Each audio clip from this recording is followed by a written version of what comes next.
آپ دیکھ رہے ہیں آئی اے کے نیوز۔ آزاد کشمیر ضلع پونچھ کی حسین وادی راولا کوٹ کے خوبصورت مقام تولی پیر کے پرسطح سمندر سے 9000 فٹ کی بلندی پر نیشنل گراس سکیٹنگ کے مقابلوں کی رنگا رنگ تقریبات کا میلہ سج گیا۔ ان مقابلوں میں پاکستان اور آزاد کشمیر سے 10 ٹیموں کے 70 سے زیادہ ایتھلیٹ حصہ لے رہے ہیں، جس میں 25 خواتین ایتھلیٹس بھی شامل ہیں۔ یہ ایونٹ جو 25 ستمبر سے شروع ہوا ہے، 1 اکتوبر کو اختتام پذیر ہوگا۔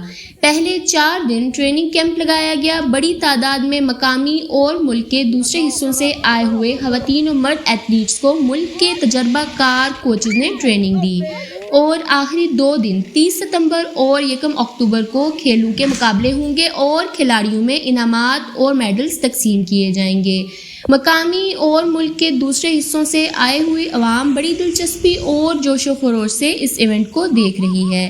گراس سکیٹنگ بھی سنو سکیٹنگ کی طرح ہوتی ہے، فرق صرف یہ ہے کہ یہ برف کے بجائے گھاس پر کی جاتی ہے اور بین الاقوامی طور پر ایک مقبول کھیل ہے۔